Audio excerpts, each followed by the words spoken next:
Welcome to Conversations with Masesi, where today I have the pleasure of turning the spotlight on my mom.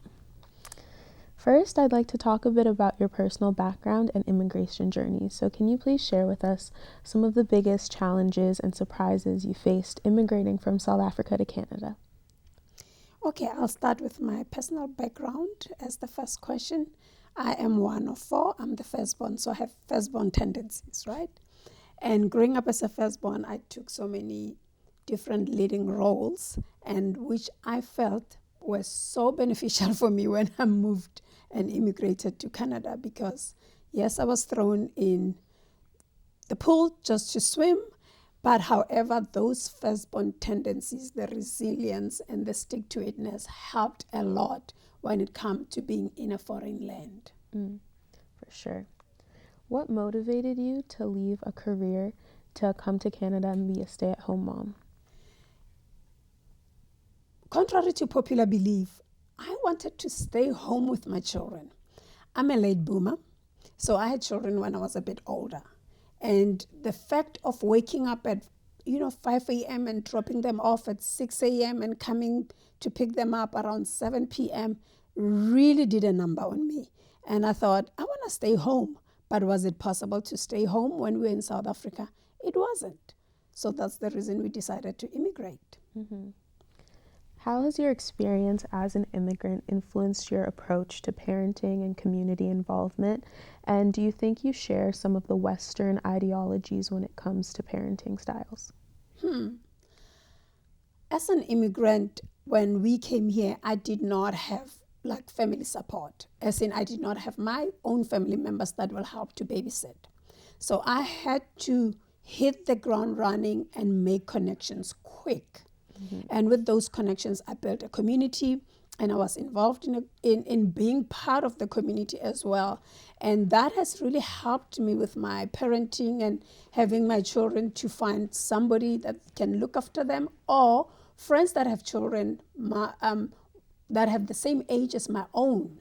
And then they became friends and I became friends with the mom. So I became one of those parents that gravitated to friends that have children that are the same age as mine so that I can make connections with them. I can learn from them. And I was so intentional in finding friends, mostly who not only were only immigrants, but grew up here because I needed to find out what is this place all about? What is it that my children can benefit from it? What is it that I can benefit from somebody who's been here before I did? Mm-hmm. And when it comes to parenting, Western ideologies, I believe in gentle parenting.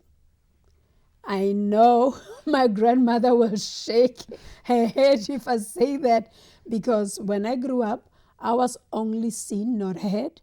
And I decided, let's do gentle parenting. Let's hear what they have to say. And then let's come up to the table as a family and make decisions. That's why I started with having family meetings because I thought this is how I want to parent my children. For sure. So what inspired you? As you said, you wanted to foster a community in this new country and meet like-minded people. So through that, what inspired you to get into the family literacy scene? One of the things that I value is family. So it was a no-brainer for me when I was introduced to Foundations, then Read Saskatoon, to be part of what they're doing. Yeah, I started taking my children to the program. And with that, I developed the love of, I've benefited from this. How can I be part of it to make somebody's journey easy? Because it made my integration to the community very easy.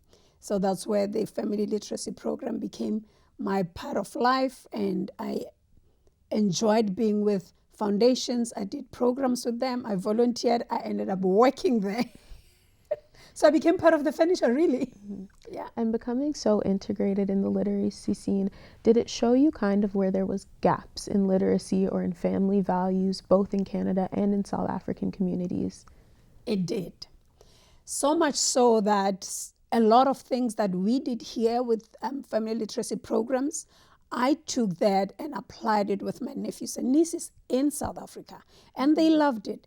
I remember I got somebody telling me how they have also started doing the reading with their children, started doing things like family road trips and, putting everyday life experiences into their routines so that their children know that learning does not only happen in the classroom.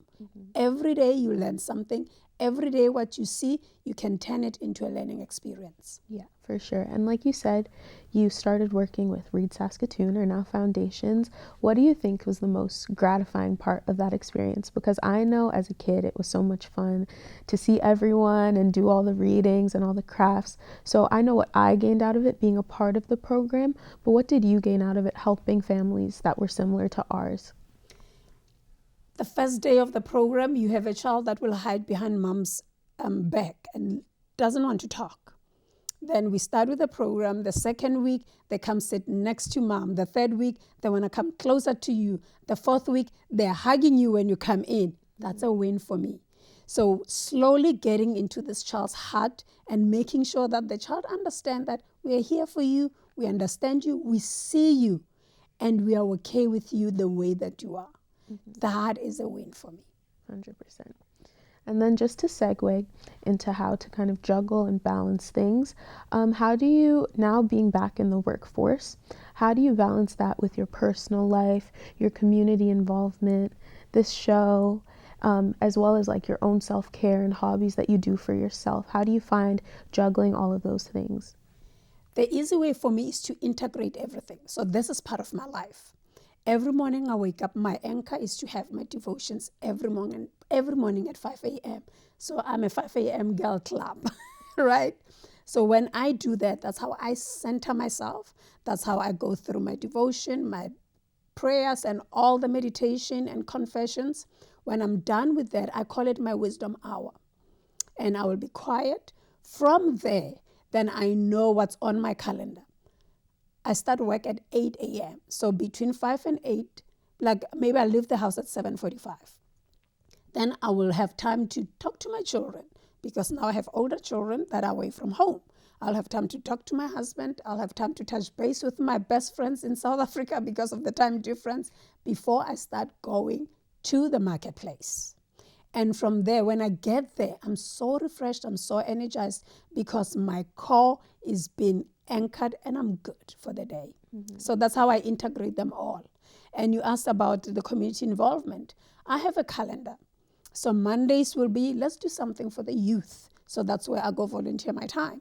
Tuesday is, let me pour into myself. So I go to Toastmasters to enhance my communication skills. And Wednesday is hump day, let's rest. So I'll have rest time. And every Friday, I call it my Shabbat day. I do anything that makes me relax. Whether it's watching something on Netflix and binging it the whole season, I'll do it on a Friday. 100%. Yeah. And like you mentioned, you enjoy going to the Toastmasters Club once a week. How do you think your public speaking and your leadership skills have evolved through Toastmasters? A lot. I've met people that have been in there for like 40 years. And those are my role models. I look at them and see how far they've come, things that they've achieved, and the questions that they ask that challenge me. And I look up to them while I'm getting challenged to say, hey, one day somebody will come in and be a newbie like I am. And what is it that I'm doing to make sure that I transfer this baton the right way like they are doing with me? 100%. So you believe in having like role models and mentors and people to look up to kind of challenge and push yourself. So apart from that, what advice would you give looking for someone to grow, whether it's being involved in their community or growing in their leadership through Toastmasters, or someone who's looking to get into a new field for job? What advice would you give to someone like that to grow, other than having, a good role model, mentors, and people to look up to? I will say to that person, what is that one thing that irritates you? When you find the thing that irritates you, that's the problem you need to solve. Because we look for career advancement, but we are not solving problems. So when you solve a problem, you have this gratification. other than having mentors and everything. But your goal is, I want to see this flourish. I want to see this grow. So that way, I found everything that irritated me is what has brought me to be where I am today. So you think kind of like going back to your core values and going back to, the main parts of yourself help you to grow in every other aspect of your life. 100%. And then moving on to parenting, your favorite topic. My favorite topic, yes. How has your approach to parenting changed as your children have been getting older?